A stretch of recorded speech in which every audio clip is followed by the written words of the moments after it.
salve F1 Maníacos, tudo beleza? Está no ar mais uma edição do nosso F1 Mania em Dia. Hoje, sexta-feira, dia 25 de fevereiro, encerrando aí a primeira semana dos testes da pré-temporada da Fórmula 1, realizados lá no circuito da Catalunha, Barcelona, na Espanha. Tá? E hoje deu Mercedes, tanto na manhã quanto à tarde. Hamilton foi o líder da tarde, Russell o líder da manhã, mas no fim deu Mercedes, foi a equipe que também somou mais voltas e na verdade é isso que conta, tá legal? Nenhum treino, né? Nenhuma manhã, na verdade, muito interrompida, a gente teve aí, em compensação, a calmaria, tá? Dos primeiros 2 dias aí, tivemos 5 bandeiras vermelhas pela manhã, logo no começo ali da sessão, então eu vou trazer isso como destaque para vocês, além de uma estatística geral aqui, entre as equipes, quem andou mais, os pilotos que andaram mais também, não só no dia de hoje, como nos 3 dias de treino, tá legal? E também o top 10 aí dos tempos, né, o catado dos 3 dias, qual foi o top 10 então dessa nossa semana dos testes da pré-temporada. Já peço para você então curtir o vídeo, compartilhar aqui o conteúdo, se inscrever no canal, ativar o sininho e já vai considerando também ser um membro apoiador do F1 Mania aqui no YouTube, tá? Então eu volto aí com o destaque da pré-temporada da Fórmula 1, primeira semana terminada depois da vinheta.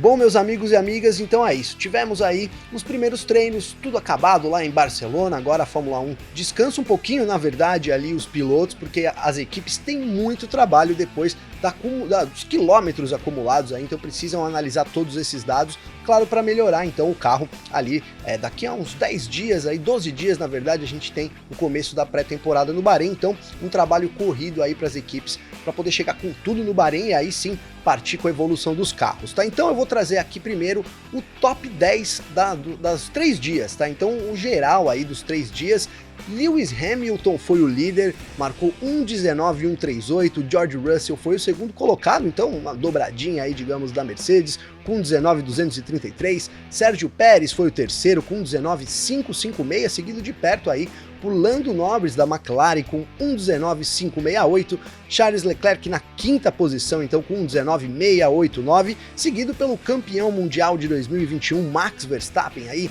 com 1:19.756. Sebastian Vettel foi o sétimo colocado com 1:19.824, Pierre Gasly o oitavo com 1:19.918, Carlos Sainz, o nono colocado, já na casa do 1:20 aí, 1:20.072 para o espanhol, e Daniel Ricciardo, então, da McLaren, fechando o top 10 com 1:20.288, tá? Boa parte desses tempos foram conseguidos no dia de hoje, né? O caso do Hamilton, o caso do George Russell, o caso também do Charles Leclerc, do Max Verstappen e do Carlos Sainz. O tempo do Pérez aqui na terceira posição é ainda do primeiro dia, tá legal? E aqui também, do Lando Norris aqui na quarta posição é do segundo dia, o do Pierre Gasly em oitavo do primeiro dia e fechando aí o Daniel Ricciardo então com o tempo do segundo dia de testes, tá legal, pessoal? Então deu dobradinha da Mercedes aí com Hamilton e George Russell, mas a gente sabe que os tempos pouco significam nesse momento, pelo menos nesse momento. O que dá pra gente fazer é uma comparação, sim, com a pole position do ano passado. Então a pole foi do Hamilton, 1:16.731, a volta aí dessa primeira semana, 1:19.138, 2.4 ali mais ou menos de diferença.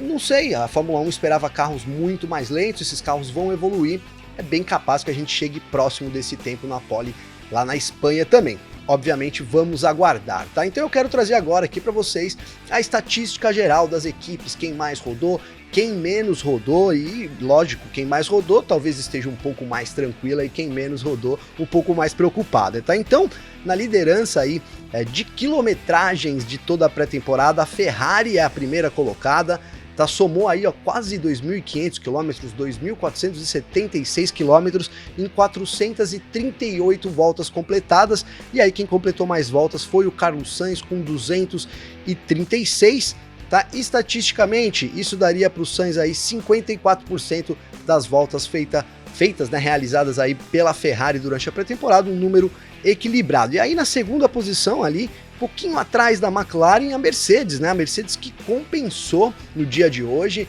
né? Hoje foram 160 voltas para a Mercedes, a equipe que mais rodou, a McLaren ficou em segunda com 138, então uma grande diferença. Só o Hamilton rodou hoje 94 voltas, Tá, então a Mercedes rodou aí 2.216 km em 392 voltas, e a divisão na Mercedes favorece um pouquinho mais o Russell. O Russell rodou aí 53% contra 47% do Lewis Hamilton, mas também um número muito equilibrado, né? Até a verdade, mais equilibrado do que na Ferrari, corrigindo aqui, né? E ainda acima dos 2.000 quilômetros, né? A gente tem aí a McLaren na terceira equipe a ter mais rodado aí durante a pré-temporada, com 2.075 quilômetros em 367 voltas, tá legal? Quem mais rodou foi o Ricciardo, com 212, o Norris deu apenas 155, e aí sim a estatística então favorece mais o Ricciardo com 58% das voltas aí da equipe McLaren. Seguindo a McLaren, ainda dentro dos 2.000 quilômetros, a Red Bull, né? A Red Bull ficou ali com 2.024 quilômetros completados, 358 voltas. Verstappen também foi quem mais completou voltas aí, com 206 contra 152 do Pérez.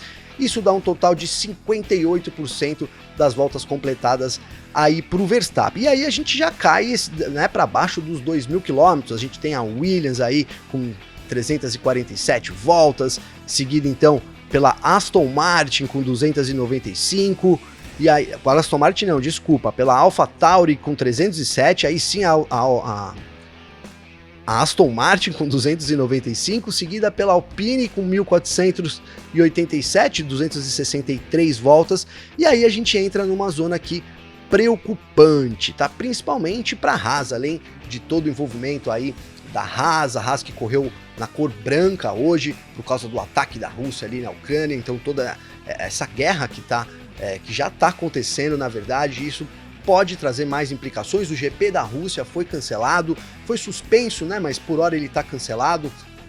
Talvez volte no futuro, talvez volte, mas por hora não teremos corrida na Rússia nesse ano. A corrida está agendada só para setembro, então a situação da Haas ela é problemática fora das pistas e dentro também. Foi a equipe que menos rodou, não completou aí 1.000 quilômetros, né? Foram 899 quilômetros aí.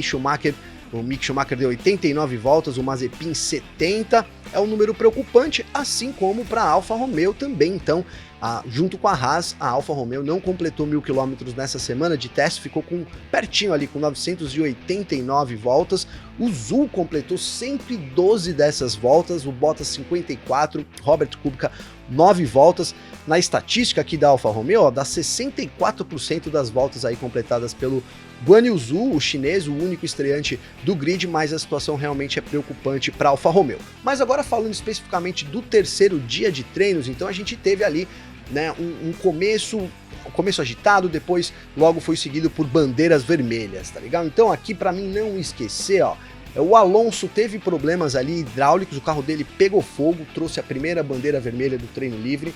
Depois o Pierre Gasly foi o precursor do primeiro acidente da temporada, bateu, né, tanto a Alpine como a Alfa Romeo, tanto a Alpine como a AlphaTauri não voltaram para a pista, né? A Alpine até avisou ainda durante a manhã, mas a AlphaTauri trabalhou no carro, mas não conseguiu mandar o Tsunoda para a pista. O Tsunoda também teve um prejuízo grande, né? Ele completou só 121 voltas aí contra 186 do Gasly. Isso dá uma estatística de 61% das voltas para o Gasly, né? Então, problemas nesse final de dia aí para a Alpine, nesse final de pré-temporada dessa primeira semana para a Alpine e também para a AlphaTauri, né, por ter perdido essa quilometragem aí, mas a Alpine chama atenção, né, um problema hidráulico, talvez o motor ali é o único que usa motor Renault e talvez apresente falhas de confiabilidade. Vamos lembrar aqui que teve a saída do Prost, que foi muito conturbada, e o Prost meteu a boca aí dizendo que a Alpine tinha problemas,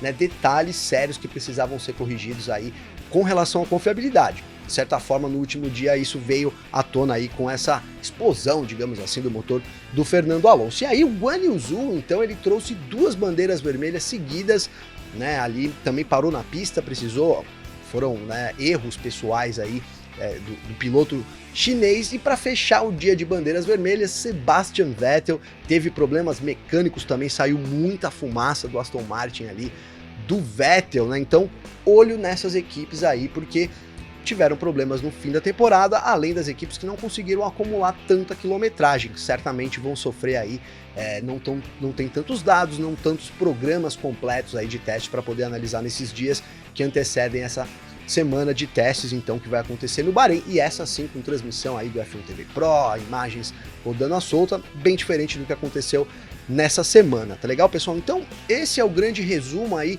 do final de semana. De conclusão, a gente consegue tirar que a Fórmula 1 está enfrentando um problema sim com a altura dos carros, com a volta do efeito solo.